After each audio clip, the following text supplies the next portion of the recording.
Swear to tell the truth, the whole truth, and nothing but the truth? I do. This is Elizabeth Holmes, once the youngest female self-made billionaire. In this never-before-aired deposition, she sits across from 12 attorneys under investigation for an alleged years-long fraud. Did it concern you that a number of tests weren't working on Theranos' devices? Now facing up to 20 years in prison, it's a stunning fall from grace for the woman who was once poised to change the world. This is a revolutionary company that threatens to change healthcare.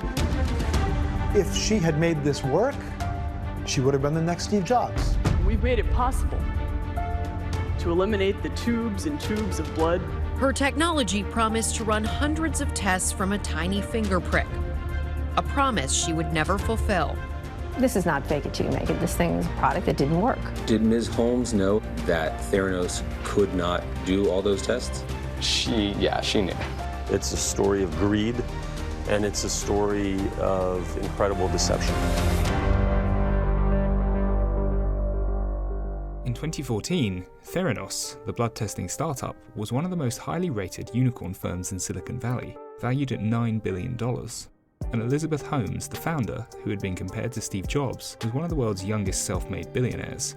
Fast forward 6 years, and Holmes is now awaiting trial and faces up to 20 years in prison for the fraudulent cover-up of Theranos' inaccurate technology, which has led to the firm shuttering its testing centers altogether. But how did one of the most exciting and revolutionary blood businesses turn into a bloodbath? Here's how it happened. With the help of one of her professors at Stanford, Channing Robertson, who would later become the company's first board member, Holmes founded Real-Time Cures, later changing the name to Theranos. The concept of the business was fairly simple. The firm would design devices called nanotainers that could administer medication, monitor patients' blood, and change the dosage of any required medicine, all while using around 1% of the blood required by the current devices on the market, the equivalent of a finger pinprick amount. The technology had numerous upsides, including being able to detect cancer and high cholesterol at an early stage, as well as improving the efficiency and difficulty of blood tests. Holmes soon dropped out of college and began working on the business full-time.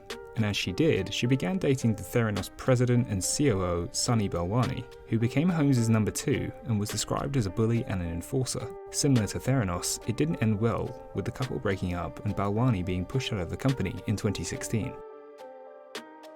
Holmes quickly began raising money for Theranos, and they even attracted attention from investors such as the Oracle founder Larry Ellison. By 2010, they'd reached unicorn status at $1 billion.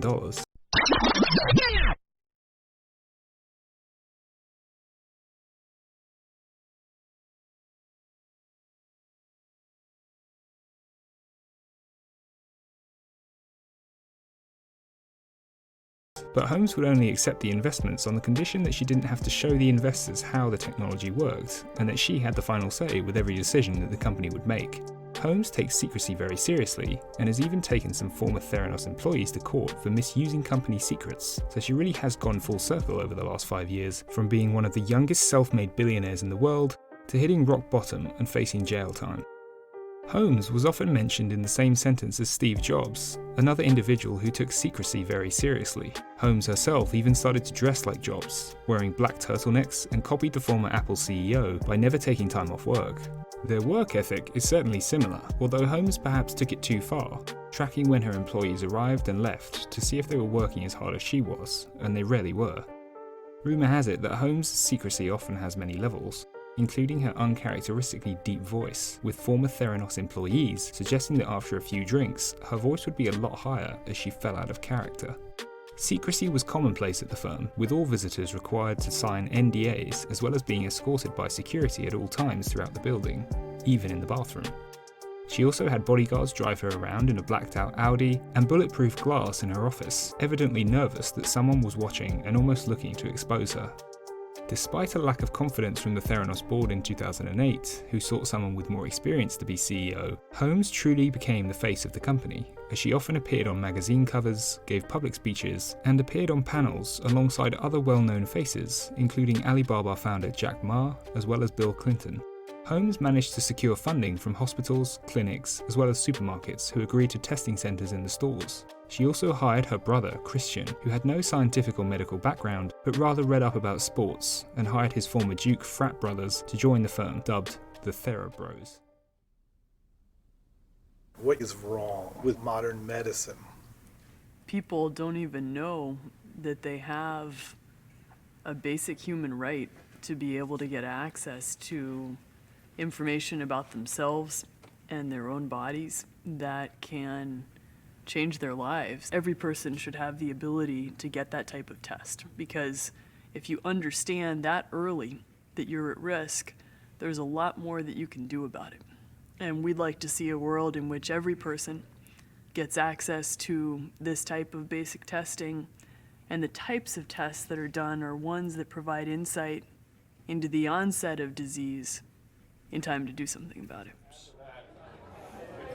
One company, Walgreens, loved the pitch. In this 2010 PowerPoint, Theranos showcased an early version of Edison, a portable blood testing machine that could be deployed in pharmacies all over the world. Theranos boasted the device could eliminate the need for a lab by doing up to 200 tests in minutes from a finger-prick drop of capillary blood. It wasn't true then, but once Walgreens signed a contract, Theranos struggled to make it true, constantly changing the machine's color, shape, and mechanics. Strangely, Walgreens never looked inside any version of the magic box to see if it could deliver what Theranos promised. There's a great Martin Luther King quote, "Take the first step in faith. You don't have to see the whole staircase. Just take the first step," right? And this is the first step. So talk to me a little bit about the Edison machine. How would you say it was working in terms of the vision versus the reality? Poorly. We couldn't regulate temperature very well. We couldn't reproducibly transfer fluids. We had all sorts of design changes constantly that we were trying to fight against. So it was a comedy of errors in a lot of ways. The original concept was to make a machine that at least then the chemists could work on to further develop chemistry. Over time, we were able to run a sequence and we were able to get results.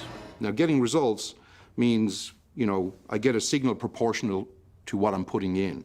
It doesn't mean it's ready for prime time, right? You're handling a lot of fluid in the machine.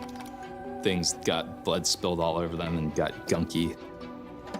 Some of the donors that we had were, just people off the street who need money, and I imagine that, there probably was a fair amount of hepatitis and things like that. And the device would freeze up in the middle of running a test, and then I would have to reach in there with my hand. There were needles within the device that could puncture skin, and there's reagents and blood and everything spilling all over the place. Blood that's just sitting there in the bottom of the vessel, evaporating into the air in the room. It was a mess inside. Pieces of the device would literally fall off in the middle of testing. Centrifuges exploding inside of it and things like that. Obviously, I didn't want anybody to actually see what was going on in there. So when we had demos, they would bring investors or executives from some company to a room which would have different styles of Edison they were prototyping. And then they would put the cartridge into this Edison.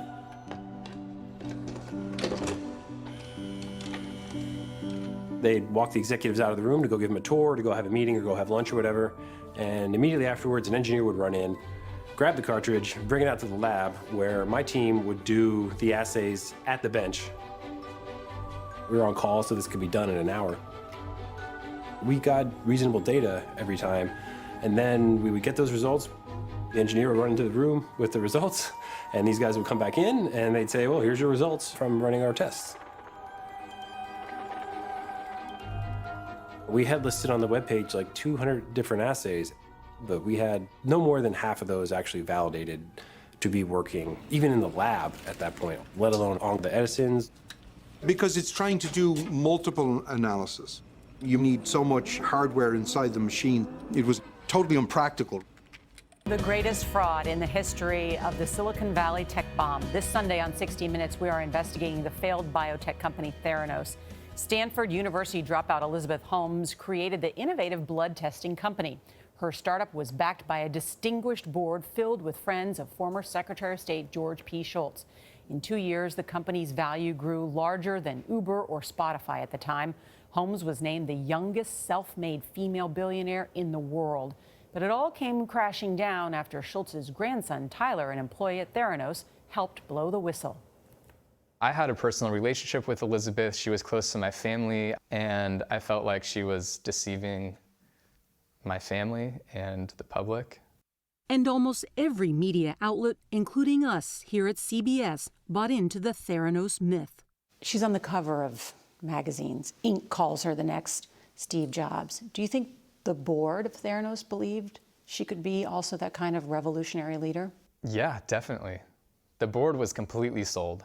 Did your grandfather, George Schultz, think that too? Definitely, yeah. As her wealth and reputation soared, Elizabeth Holmes took on the trappings of power. She bragged bulletproof windows were installed in her office, and she traveled with a full-time security detail. Theranos employees told us they were closely watched and required to sign non-disclosure agreements, all reinforced, they said, by a threatening team of lawyers and private investigators. That's why when Tyler Schultz alerted authorities in the spring of 2014, he used a fake name. Why did you come up with an alias? I knew how seriously Theranos protected their trade secrets. I knew they would not take it well if they knew that I was talking to regulators. Those regulators ended up closing down Theranos, and that drew the attention of the Securities and Exchange Commission and the FBI. George P. Schultz, in his first public comments about the Theranos debacle, praised his grandson to CBS News, saying, quote, for his courage and great moral characters. So we talked to a number of insiders in the company, and it's quite a story of deception that lasted many years. Were the insiders fooled as well? I mean, well, the interesting thing is many of them thought it's a good idea, the ability to take a pinprick worth of blood and be able to do these tests, but it never worked. And there was a series of deceptive actions that were taking place. And so many of them became disillusioned, tried to quit, were threatened, and that's all part of the story.